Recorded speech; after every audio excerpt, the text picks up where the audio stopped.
राधे राधे राधे कृष्णा जय श्री शंभू। आज हम बात करेंगे ईश्वर के बारे में।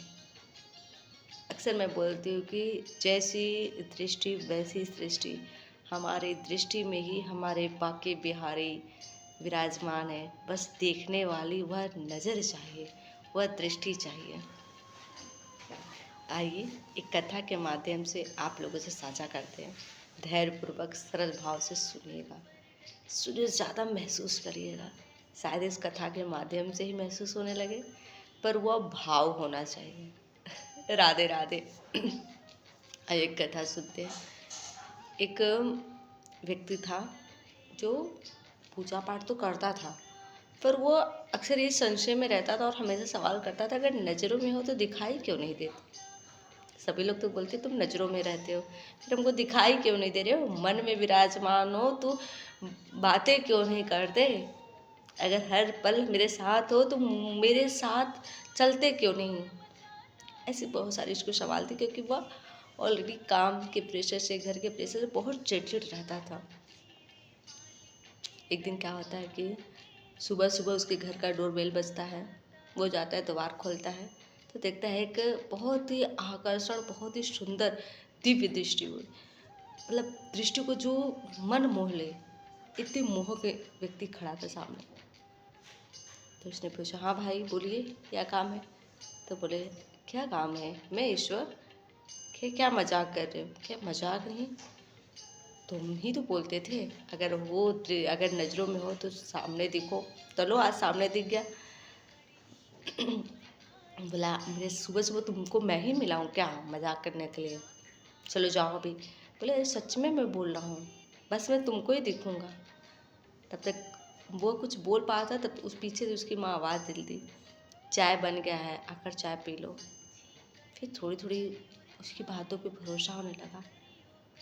वो आकर जैसे ही सोफा बैठा तो देखा कि पहले से ही वो महाशय उनके बगल में बैठे हैं।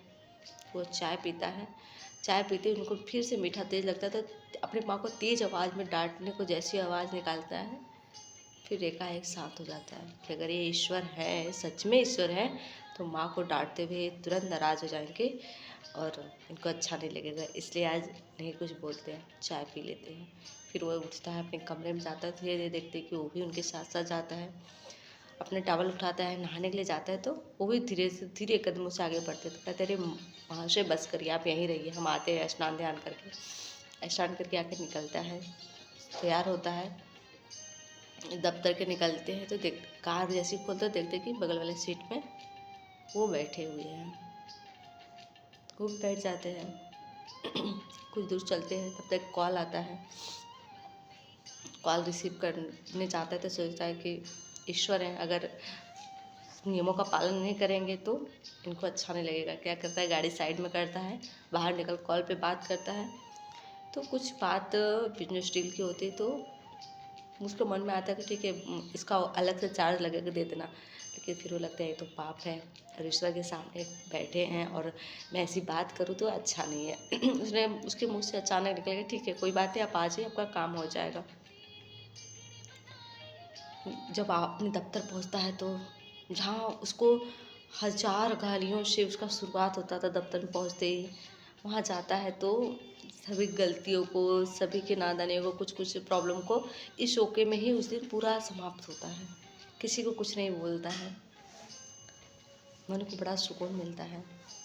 शाम को दफ्तर से खाली होकर जब अपनी गाड़ी पर आता है तो देखते हैं कि बैठे हैं महाशय। तो अपने आप मन में आता है कि आप भी कुछ नियम का पालन कर लीजिए, आप भगवान कहते हैं तो सीट बेल्ट आप भी पहन लीजिए। वो भी मंद मंद मुस्कुराते हुए सीट बेल्ट लगा लेते हैं।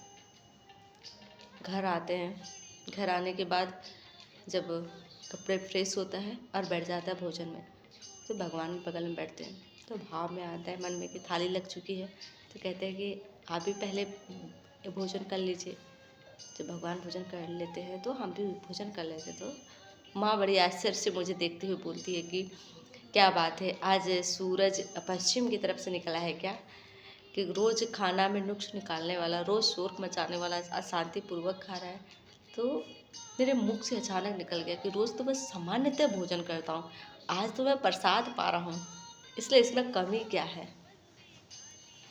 फिर मैं अपने कमरे में जाता हूँ और लेटता हूँ तो भगवान मेरे सर पे हाथ फेरते हैं और बोलते हैं, आज तुम्हें ना किसी मेडिसिन खाने की ज़रूरत है, ना कोई बुक और ना कोई संगीत सुनने का। आज तुम्हें अपने आप नींद आ जाएगा और एकदम अच्छी नींद आएगी। उनके इस बोलने से तब तक कुछ देर बीतता है, माँ का आवाज़ आता है, उठोगे नहीं, आज दफ्तर नहीं जाना है क्या, सोए रहना है। मेरी अचानक से आंखें खुलती है। फिर लगता है कि जो मैं देख रहा था वो स्वप्न था कि हकीकत था, कुछ समझ में नहीं आता है। पर बस इतना समझ में आता है कि सच में हमारे अंतर मन में, हमारे भाव में, हमारे विचार में हम जिस अनुकूल से, जिस तरह से ईश्वर को देखना चाहेंगे, वो हमें उसी रूप में, उसी स्वरूप में वैसा ही दिखाई देंगे। हम अपने काम से, सारी समस्याओं से इतना व्यस्त थे कि माँ को, हर लोगों को चिढ़ करते थे, लेकिन उनका चाहे वो स्वप्न में ही आए हों, लेकिन मेरे मन को शांत कर दिए। मेरे अंदर के जो अधूरापन था, जो विकृति थी, जो चिड़चिड़पन था, वो समाप्त हो गया। बस हमारे आपके देखने मात्र से, हमारी कल्पना के द्वारा ही ईश्वर वो आकृति लेकर हमारे अंदर विराजमान होते हैं। राधे राधे। इसलिए अपने नैनों में प्रभु का जैसा छवि बनाएंगे, वैसा ही आपके साथ, आपके पल, आपके हर समय चलेंगे। जुड़िए, प्रभु को महसूस करिए, हर पल हर समय आपके साथ है। यदि कहानी अच्छी लगी तो अपनी राय जरूर बताइएगा। सभी को जय जय शिव शंभू। राधे राधे। हरे कृष्णा हरे कृष्णा। ओम नमः पार्वती पते। हरे हरे महादेव। जय जय शिव शंभू। राधे राधे। राधे कृष्ण।